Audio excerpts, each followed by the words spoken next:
A zdar přátelé, vítáme vás u dalšího Digitu. Tenhle je hodně speciální, protože tentokrát si jedeme pro hackera. Tak, přátelé, normálně Slováci nám sem zatáhli problémy a my, kluci z Digitu, my je vyřešíme. Jdeme si to s nimi vyříkat. Tak Honzo, jedem. Jdeme na něj. Sejmout. Hajzl, tyvo, ať si nemyslí, jdeme na věc, jo? Jasně.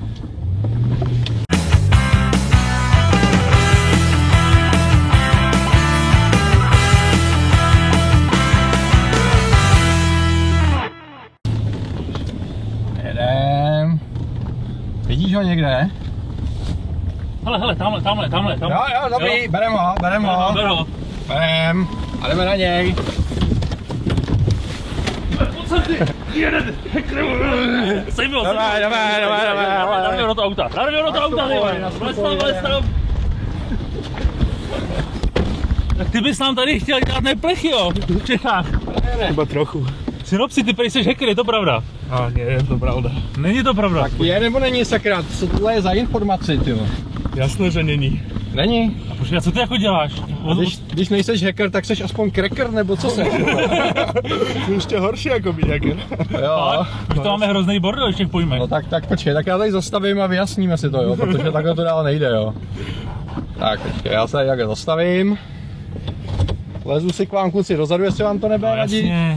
A my si dávají brýle, jak nikdo nepozná. Protože tamhle jede městská policie, nevíte proč, tyjo. No, já si sundám brýle, ať všichni vědí, že jsme to my kluci z Digitu. Aby nedošlo k nějakému nedopatření. Hele, čau chlape. Čau. My tě vítáme v Digitu. Čau synopsi. Čau.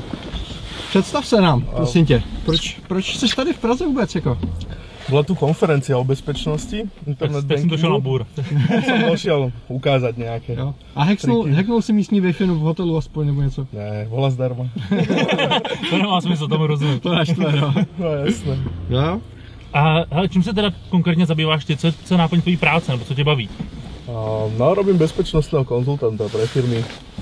Rôzne, veľké, malé. A snažím sa im pomôcť, baviť sa. Ty střední taky? Nebo no, aj to stredné. Čili když mám firmu, mám projekt webový a já si tě můžu najmout, abys mi to zkontroloval a řekl mi, co tam je špatně? Presne tak. A mimo to obchádám konferencie, kde sa snažím ohovoriť mierne. Jasně, buduješ si jméno, chápu. Ale prosím tě, já jsem se chtěl zeptat, funguje to tak, jako že ty to zkontroluješ, řekneš jim dobrý, pak jim to za 14 dní hackneš, ještě si necháš jednou zaplatit. Tak to nefunguje. Inkognito, ne? Nie, tak to nefunguje. Našťastie nie, alebo bohužiaľ. Tak prosím tě 30% z toho nového business plánu myslel jsem to já, jako. Dobre. Dobře, a hele, řekni mi, teď je populární mít účet přes internet, všechno spravovat přes web. Jak je tohle bezpečný? Přijde, že lidi mají jedno heslo, všude ho nabouchají, používají kdekoliv, řeknou ho i psovi, nalepí se na lednici. Myslíš moje 1, 2, 3, 4, jo? Já mám ještě 5 pro větší bezpečnost. Řekni mi, jak ty vnímáš ze svého pohledu bezpečnost těch služeb, internet bankingu a tak dále? Tak ako všetky služby na internete sú nebezpečné, ani internet banking sa od toho nelíši, len tie bezpečnostné chyby internet bankingu sú tam také, ktoré by byť nemuseli. Teda to miera rizika je relatívne veľká, aspoň v týchto končinách. Máš tam prachy, že jo? Niekteří, jako. Ale momentálne sa tie banky snažia s tým vysporiadať, plus nie je toľko útokov v lokálnych sférach, aby sa nejak patrične tým zaoberali, pretože prevencia by ich stála viac, ako vyplatiť tie škody, ktoré sa stanú. Takže. Jasně. Čili ty si třeba viděl nějaký banky, které mají horší zabezpečení, nahlásil jsi jim to, oni to upravili? Ani moc nie. Neupravili, takže ty jsi jim to řekl, oni na tebe nereagujou? Ne, většinou ne. A kdyby jsme teď jako divákům Digitu řekli jednu konkrétní, jak se tam dostat k nějakým penězům, to by mohl být docela sledovaný díl. Tam... Jak to děláš, ale? Step by step, takový tutoriál. Tam nejde konkrétně o to, ako sa dostať ku peniazom, ale treba len osobné údaje z toho bankového účtu, ktoré sa dajú použiť na niečo ďalšie. Teda v prípade, že viem telefónne číslo klienta a viem, koľko má na účte, viem ho spracovať telefonicky na to, aby mi povedal, čo budem chcieť, respektíve urobil, čo budem chcieť. Pretože mám informáciu, ktorú pravdepodobne nemôže mať nikto iný ako banka. A práve takéto veci vedú potom k ďalším útokom a možnostiam, ako vytiahnuť tie peniaze z tých ľudí. Ale mě volají z banky. No čeče, mě fascinovalo v této souvislosti, že mám účet u Bank of America. Člověk by řekl, jako velká americká banka. A máš tam nějaký zabezpečení a site key a takhle. A když tohle to všechno selže, tak ti položí jednu ze 3 předdefinovaných otázek. Nejenom psát. A když odpovíš správně, tak ti ten sideky pošlou. Jako. Zahraničné banky sú na tom čosi horšie, pretože majú oveľa viac klientov. Ťažko sa im zavádzajú nové veci, keď treba Česká spožiteľná má, ja neviem, 3 milióny klientov a Bank of America má, ja neviem, 50 miliónov. No, když budem počítať Mexikany, tak asi jo, no. Tak proste pre nich je zložitejšie zaviesť čokoľvek nové, pretože to musí zaviesť pre každého klienta, každého tým prejsť celým tým procesom, kdežto menšie banky majú menší problém sa k takýmto veciam. To je pravda, no. Česká spořka prostě dá do telky, hele, máme problém. Tak. A už na ten e-mail neklikejte, prosím vás, to stojí dost peněz. Tak. Čili to, o čem jsi mluvil, v podstatě zjistíš telefon, kolik má na účtě, takže využiješ nějaký sociální inženýrství, že mu zavoláš, řekneš, já jsem z banky, máme tenhle problém. A ty lidi jsou schopni do telefonu ti říct v podstatě cokoliv. Tak, je to tak? Je možné samozrejme na telefon využiť spoofing takzvaný, teda ti zavoláš čísla banky, respektíve sa ti na telefóne neukáže číslo rovno ČSOB alebo niečo podobné. Tam sa už potom ťažko reaguje na to, že kto je to, zrazu vie o tebe dosť veľa, vie tvoju adresu, vie tvoje meno, telefónne číslo, samozrejme tvári sa ako ČSOB a vie zostatok na účte. No jasne, no. Tomu sa dosť ťažko potom odoláva. Už aj napríklad ja by som mal dosť veľký problém odlíšiť, či sa jedná o banku. Ja mám obrovskou výhodu. Ja nevím svůj zůstatek na účte, takže tímhle mě nemůžou ohromit.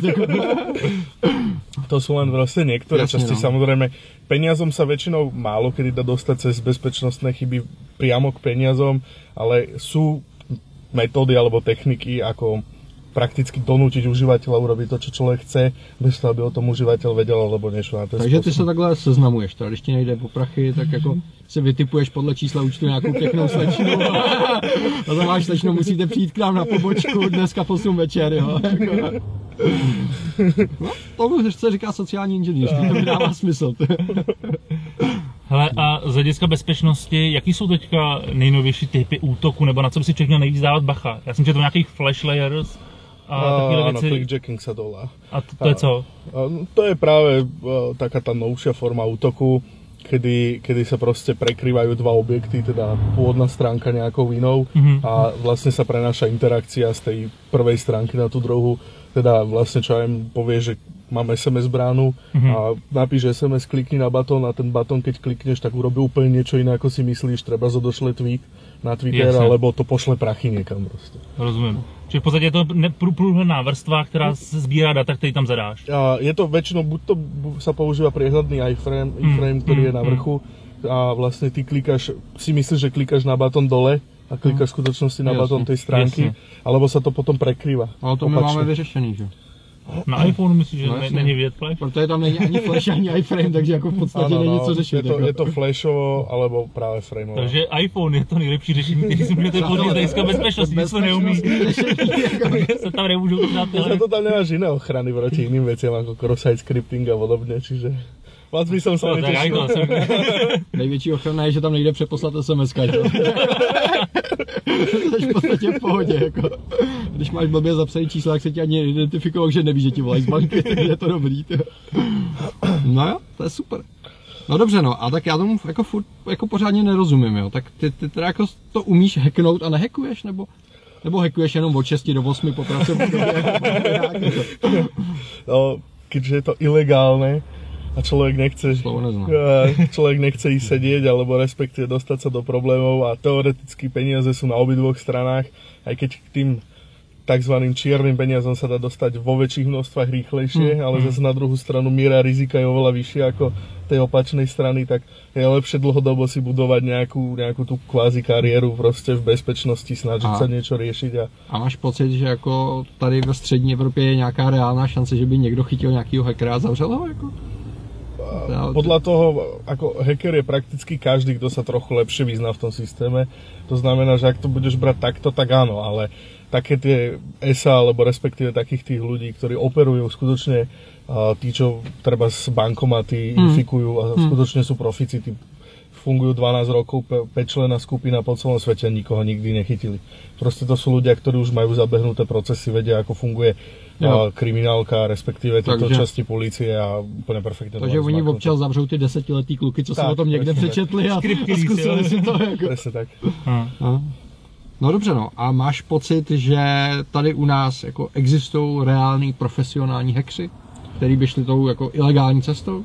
Určite sú aj takí, samozrejme, len no Tak takí menuj. ľudí. Môj brat. Moji bratia sú mali ešte. No právě. Nebezpečný. Když nebudou sedět, tak si to dává Ty už by lepce. išli sedieť. Jo? Ja.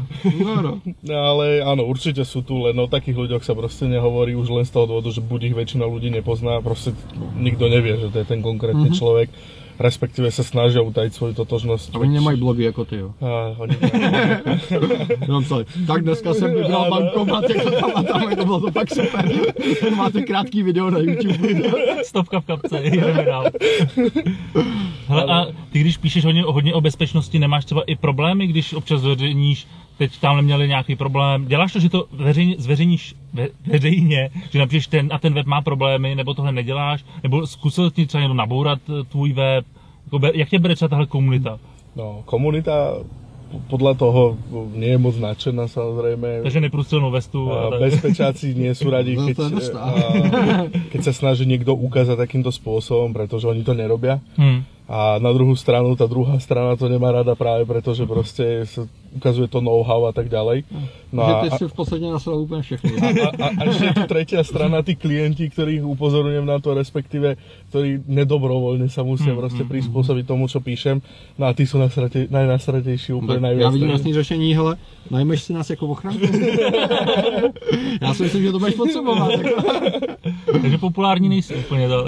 Asi moc nie.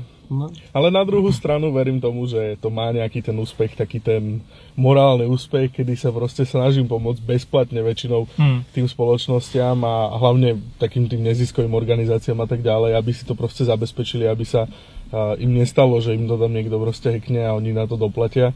Neziskový organizace, tím myslíš ministerstvo financí? To nie sú zrovna neziskové organizácie. Tým veru moc nepomáham. Hele, a jaká je v tomhle biznesu úspěšnost? Řekněme, že ty najdeš web, kde je nějaká chyba, řekneš jim, máte to blbě. Kolik procentní úspěšnosti je, že dostaneš tu zakázku, že to vezmu vyloženě biznisově, jo? A živíš se tady tím způsobem. U kolika procent těch webů ti řeknou, ano, pojďte nám to opravit a pracujte pro nás? Takto, ja nerobím opravy chýb. Ja len audity lebo ono to proste by som musel to vyžerou sami. To sú nejlepší, no. Nie, musel by som poznať ten systém. Musel by som ho programovať, respektíve dlhodobo sa s ním zoznamovať, aby som vedel, o čom ten systém je, aby som vôbec vedel do ňoho zasiahnuť. 30 kaček na hodinu. Oni majú vlastných programátorov, ktorí proste vedia, čo urobiť. Ja proste len nájdem tie chyby. A v prvom rade nerobím to, že by som rozosielal, tu máte chybu a dajte mi zákazku.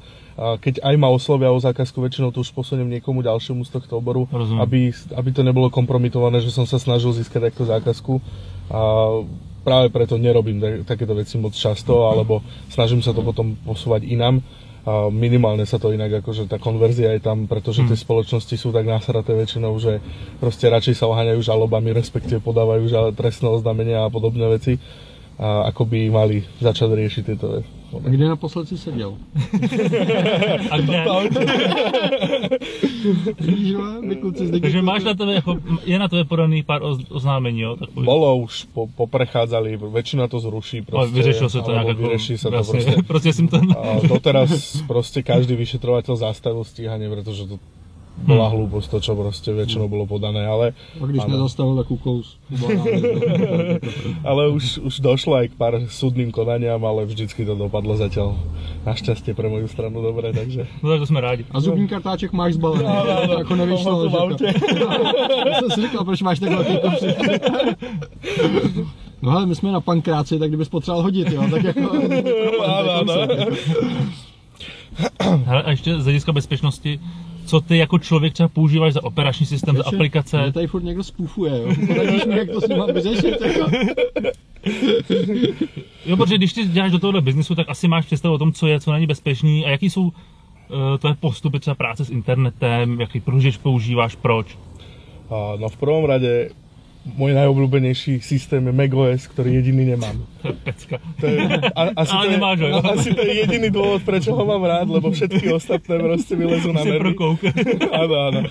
A samozrejme štandardne pohybujem sa vo Windowse, keďže potrebujem poznať zraniteľnosti prehliadačov a samotného systému, tak mám aj Linuxy, aj Unix-like systémy a Pohybujem sa štandardne na tom XPčku v Iste, kde proste potrebujem aj nejaké nástroje používať a tak ďalej. Skoč pro notebook, ukážeme mu, jak sa to přezmíší, co má jedno tlačítko.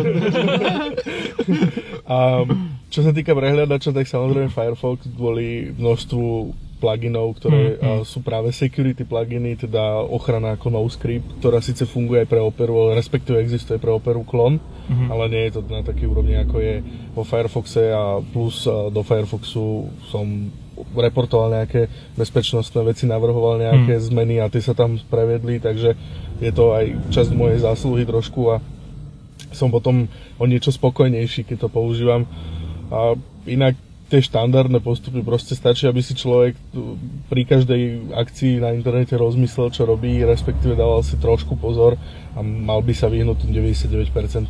Už potom, keď je skutočne cieľom niekoho, tak tomu sa nevyhne proste. Já mám pocit, že jako to nejlepší, co člověk může udělat pro bezpečnost, je update uživatele. Jo? Aby sa nepoužívat internet. Nebo zapnout links, které taky to je populární. Ukáný obrázek, černá plocha. No, ale tam by som možno, že už bolo také na úplnom minime, také cílené útoky, áno. Pak jde jenom opravdu ty informace, no. Ano. Ale nemáš tam takový ty banery, na který můžeš klikat a otevře si 100 dalších stránek a ty to nesmíš To zavírat. kupuje Viagra. No ale neotvoril by si tam ani Facebook. No to by byl dnešní době velký problém už. To už áno. A prosím tě, Facebook, když už to tady tak jako načal, jako máš pocit, že teda jako všichni bychom měli umřít, protože máme účet na Facebooku? Jako? Ja mám účet tiež. Takže, To je taky, no, ještě ti nikdo nehacknul profil, prosím tě. No, mne to je jedno. Nemám tam informácie, ktoré by boli nejak exkluzívne. To je ten rozdiel, že človek sa musí uvedomiť, že keď je to na internete, že je to public, že proste musí vedieť, že tie informácie môže niekto získať. A pokiaľ tam dáva to, čo môže každý vedieť, tak mu to môže byť úplne ukradnuté. Tvůj účet je Renata 16. Jo, takový lidi, jak je znám, no. Ale ty jsi ještě, myslím, reportoval Dropboxu nějaký chyby. Bylo to tak? Jo, Když to uvedli, tak to bylo hodně děravý. Áno. Ja som robil aj proof of concept video potom, lebo nejak sa s nimi nedalo komunikovať. A potom som našiel aj pre Boxnet, čo je vlastne oveľa väčší ako Dropbox. Je to dokonca vlastne komerčná vec, alebo relatívne majú cez 2 milióny zákazníkov.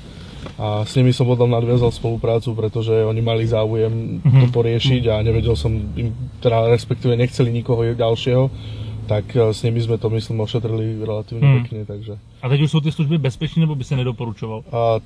Ono je to stále o tom istom, že proste, aj keď je tá služba bezpečná, aj tak sa k tomu niekto môže dostať. Čiže dávať tam buď súbory kryptovať skôr, ako tam sa dostanú.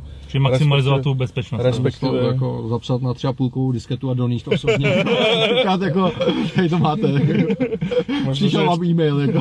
Možno aj tie zip disky staré. Na to čítačku nelastá nikto. To je pravda, to ti nikdo nehackne, protože nemá jak. No, super, no. Alebo možno tie magnetické pásky staré, kotúče proste, alebo niečo také. Dírovačky. Ale a jsou nějaký webové služby, které bys... Dobře, tahle, pochopil jsem to dobře, takže v podstatě nic není bezpečný, Nie. je to tak? Tak ani žiadny operačný systém, ani žiadna aplikácia neexistuje. Ani diskutování na digitu. Ani diskutování na digitu. To si děláš srandu, to nemůžu říkat. To tady nemůžeš říkat, na budku dostaneš. Hele, a necháváš si teda peníze posílat v obálce poštou, nebo máš internetový účet? Samozrejme niekoľko a to je proste len tá miera, že kedy si človek rozhodne, že proste mu to za to stojí a vie, že proste nevyplním túto nejakú stránku, ktorá proste sa mi zdá byť zvláštna a všetko ostatné prenášam zodpovednosť na banku, teda keby mi zmizli peniaze, tak primárne to riešim s bankou, ktorá proste väčšinou takéto veci vie a je schopná poriešiť do pár dní a proste k mojej spokojnosti, čiže... To znamená, že ty peníze vrátí? No áno, väčšinou áno. Takže ty hraješ takovou adventuru, jo? Vždycky se ráno probudíš a řekneš si, tak který účet mi asi mohli vyluxovat. Nie, ten najhlavnejší účet nemá ani internet banking, čiže respektíve banka, v ktorej to mám, nemá ešte internet, ani asi nikdy mať nebude. Myslíš ukrajinskou národní. Takže tomu internetu zase tak nevěříš, jako koukám.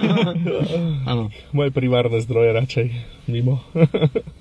Rozumím, takže doma v polštáři ještě zašitý. Takže už děláme sociální engineering. Prosím tě, a máš to v tom pravém polštáři nebo v tomhle? Ja mám len jeden. Jo. To nebude těžký najít. Péťo zabavo. Skočím podívat. No, dobře, no, tak jo, tak jako doporučení, jak žít bezpečně, kromě toho, že bychom se odpojili od internetu a šli žít do pralesa, asi nedostaneme. Dobře, tak nám poradí, jak žít vysloveně nebezpečně. Když jako někdo si chce fakt jako užít ten adrenalinový sport, jako, co by měl dělat se svýma penězma, jako? Tak keď chce človek sa pohybovať na internete a byť skutočne v nebezpečenstve, stačí nainštalovať čistú inštaláciu prvého Windows 2000 sieťového, mať public IP, to znamená priamo IPčku na internet. To sa vyplatí, no. Počkať si na nejakého robota, ktorý tam napchá prvý trojan, to tak do 2 až 3 minút, ktorý ho nájde. A počkať si potom na nejaký keylogger, ktorý tam zapadne, respektíve nejaký botnet sa vytvorí a začať surfovať cez Internet Explorer 6. Najlepšie. A fakt pootvárať všetky stránky, ktoré ho stretnú, najlepšie porno a váres, také, ktoré blikajú čo najviac, tak tie sú vždycky najlepšie. Nahrať ti rovnú něco třeba na disku, kdybyš to měl zadarmo. Downloader si stále šikovnej. A čím viac reklamy sa objavuje na diskoch, tým je lepšie. A keď už bliká celá plocha, tak vieme, že sme na tom skutočne dobré. Že se dostal do finálního levelu. Vyhrál jackpot. No, je fakt, že se jednou povedlo, že jsem nainstaloval úplně čistý Windows. To bylo, když jsem byl ještě malý kluk a neměl jsem macOS, jo. A nainstaloval jsem je, připojil jsem je k internetu a než jsem stáhnul AVGčko, tak ten počítač byl zavirovaný. To sa stáva, no. Oni tie roboty prechádzajú totiž to automatizované nejaké sady IPčiek, kde si proste myslí, že by niečo mohlo byť. A jak sa objaví takýto Windows, to sú fakt minuty. A napchajú tam proste cez prvú zraniteľnosť, ktorú overia, že funguje, napchajú tam trojan alebo niečo podobné, ten si začne okamžite stiahovať všetky updaty, všetku ochranu, aby si ho už nedostal odtiaľ. No a vlastne v sekunde, ak sa snažíš nainštalovať antivírus alebo niečo iné, už ti to nedovolí, respektíve ho zablokuje úplne a tak ďalej. Hele, a ještě záludná otázka. Kdyby chtěla nějaká hackerská skupina vypnout internet, jsou nějaký cesty, jak to teoreticky udělat? Jako je to reálný, aby někdo prostě položil internet? Jako blackout, jako jako viděl jsi IT crowd, jako wireless internet. Stačí napísať Google do Google, ne? Tak to by bylo vyprotýkaní 3 minuty. Možno aj skoro.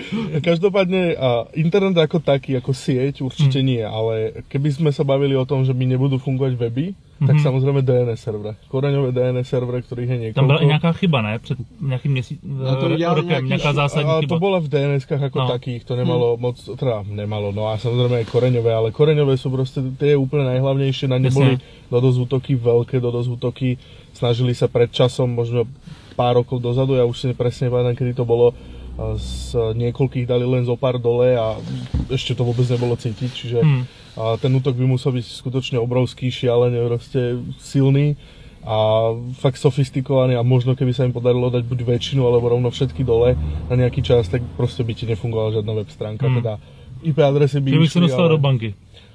Nedostal by si sa nikam prostě, ani na Facebook. Všichni by chodili k tobě, do polštáře, jako... Pokiaľ by si poznal tú IP adresu, tak by si sa dostal kam chceš. Čili dostat se za tu IP adresu, to prostě IP adresa by fungovala pořád, jo? Tam... No tak jako routovací tabulky, že? Musel by si vypnúť v podstate časti siete a to by si musel snať urobiť fyzicky odsekovaním kábla, alebo servere nejaké hlavné by museli v jednotlivých sieťach padať, pretože to je vlastne pavučina, to proste sa nedá, že niekde tu sekne ma dosť. Čiže toho se bát nemusíme, jo? Ale ak budú chodiť ďalšie lode s tými kotvami, čo to režú tie káble, tak 40 km od seba, tak potom možno ani internet nebude fungovať časom, kdo ho vie.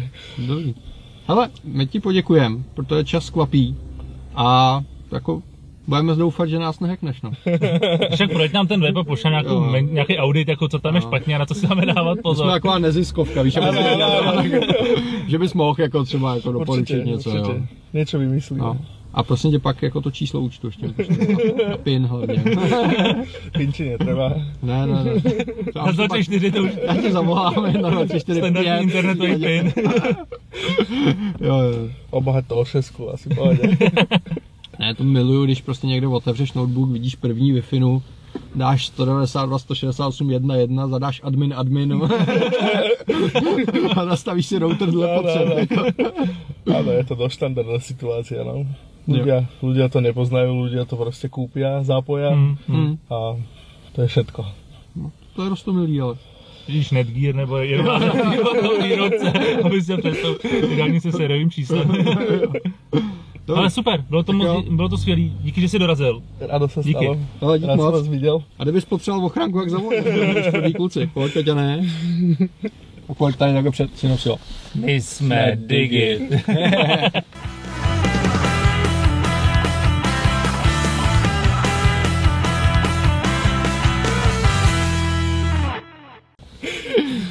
Paráda. Super, Paráda, super. to jsme.